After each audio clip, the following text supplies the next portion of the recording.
آج ہم پاکستان کی تاریخ کی ایک ایسی کتاب پر گہری نظر ڈال رہے ہیں جو آپ کہہ سکتے ہیں کہ صرف ایک خود نوشت نہیں بلکہ ایک پورے دور کی سوچ کی عکاسی کرتی ہے۔ جی، یہ کتاب ہے صدر محمد ایوب خان کی فرینڈز ناٹ ماسٹرز۔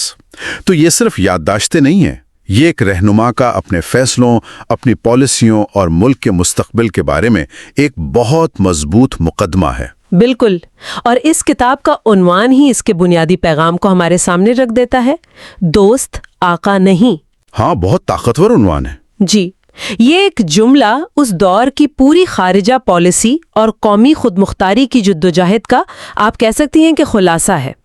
یہ کتاب ہمیں یہ سمجھنے کا موقع دیتی ہے کہ پاکستان کا پہلا فوجی حکمراں اپنے اقدامات کو کس نظر سے دیکھتا تھا اور دنیا کو کیا پیغام دینا چاہتا تھا۔ تو آئیے اس کتاب کے اوراق کو پلٹتے ہیں اور یہ سمجھنے کی کوشش کرتے ہیں کہ ایوب خان کے نزدیک پاکستان کے اصل مسائل کیا تھے، ان کا حل کیا تھا اور وہ عالمی طاقتوں کے ساتھ تعلقات کو کس طرح دیکھتے تھے۔ جی، ہمارا مقصد اس کتاب کے ذریعے اس سوچ کو سمجھنا ہے جس نے ایک دہائی تک پاکستان کی سمت کا تعین کیا۔ چلیں اس کا آغاز کتاب کے عنوان اور اس کے بنیادی مقصد سے ہی کرتے ہیں۔ فرینڈز ناٹ ماسٹرز، یہ نعرہ تو بہت طاقتور ہے، لیکن یہ پیغام تھا کس کے لیے؟ ظاہر ہے یہ اپنے عوام کے لیے تو نہیں تھا۔ نہیں، یہ پیغام بنیادی طور پر امریکہ اور دیگر مغربی طاقتوں کے لیے تھا۔ کتاب کا مرکزی خیال یہی ہے کہ پاکستان ایک خود مختار ملک ہے اور اس کے قومی مفاد کو سب سے زیادہ اہمیت حاصل ہے۔ اچھا، ایوب خان یہ دلیل پیش کرتے ہیں کہ پاکستان کو اپنے دفاع اور ترقی کے لیے اتحادیوں کی ضرورت ہے، اس میں کوئی شک نہیں، لیکن یہ اتحاد برابری کی سطح پر اور باہمی احترام پر مبنی ہونا چاہیے۔ مطلب کوئی آقا و غلام والا رشتہ نہ ہو۔ بالکل، وہ اس تصور کو سختی سے مسترد کرتے ہیں کہ امداد یا فوجی اتحاد کے بدلے پاکستان اپنی خارجہ پالیسی کی آزادی سے دستبردار ہو جائے یا کسی کا اعلی کار بن جائے۔ تو یہ صرف ایک نعرہ نہیں تھا بلکہ خارجہ پالیسی کی ایک بنیاد تھی۔ جی، یہ ان کی پالیسی کا محور تھا۔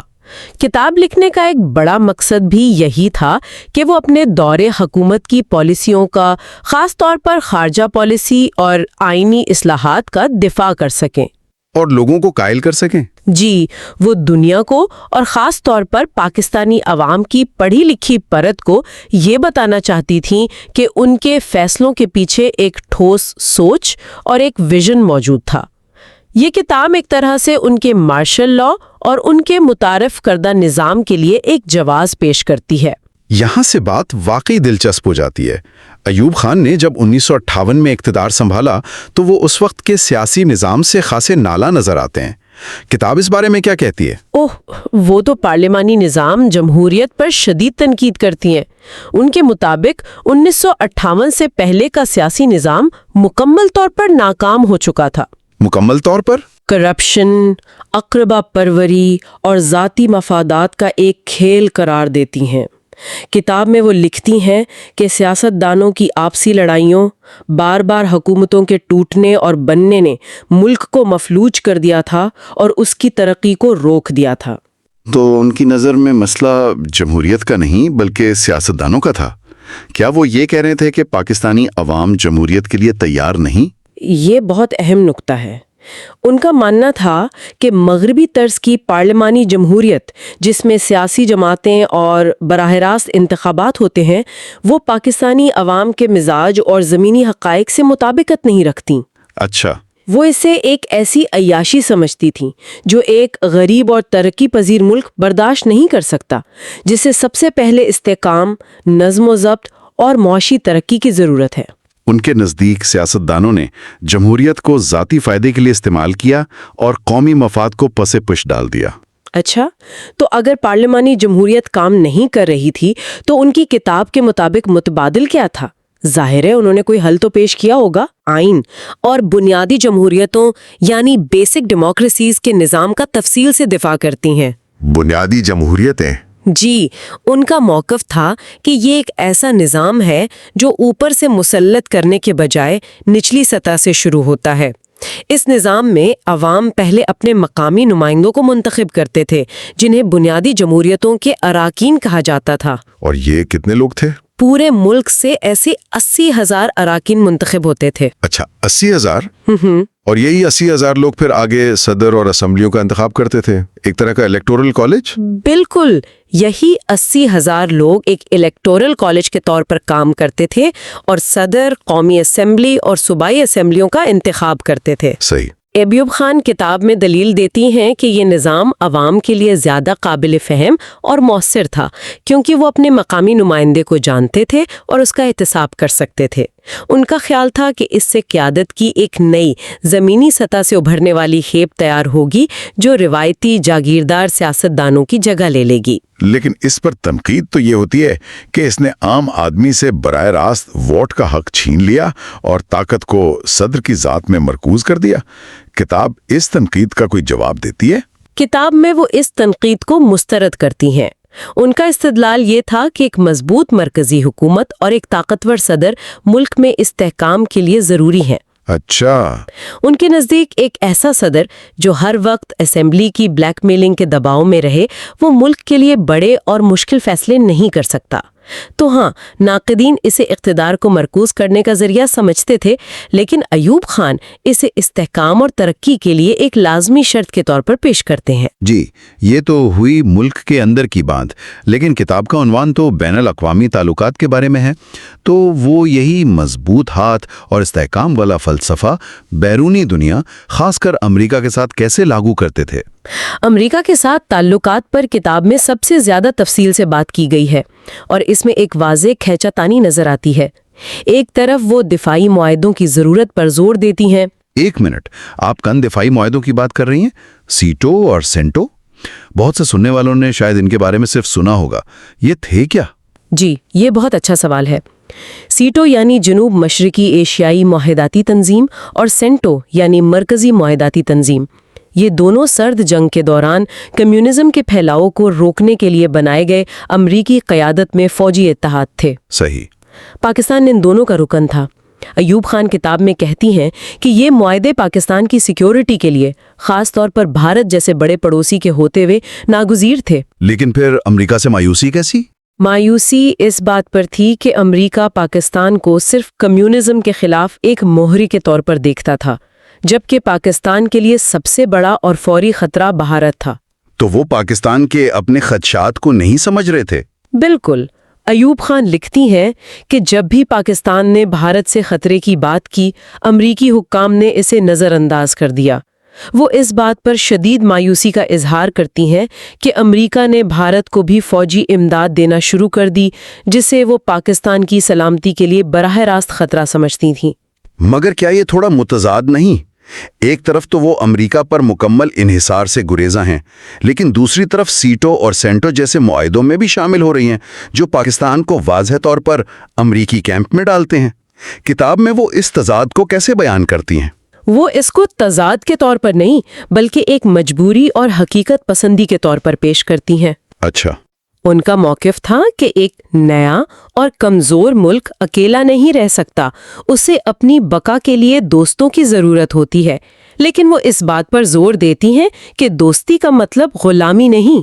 ایک جگہ وہ بڑے واضح الفاظ میں لکھتی ہیں، ہم نے اپنے دوستوں سے صرف یہ توقع کی تھی کہ وہ ہمارے مسائل کو سمجھنے کی کوشش کریں گے، مگر وہ ہمیں صرف اپنے مقاصد کے لیے استعمال کرنا چاہتے تھے۔ یہ تو بہت سخت الفاظ ہے۔ جی، اور یہ جملہ ان کے امریکہ کے ساتھ تعلقات کے تجربے کا نچوڑ ہے۔ تو امریکہ کے ساتھ اس غیر یقینی تعلق کی وجہ سے ہی انہوں نے سوویت یونین کی طرف دیکھنا شروع کیا؟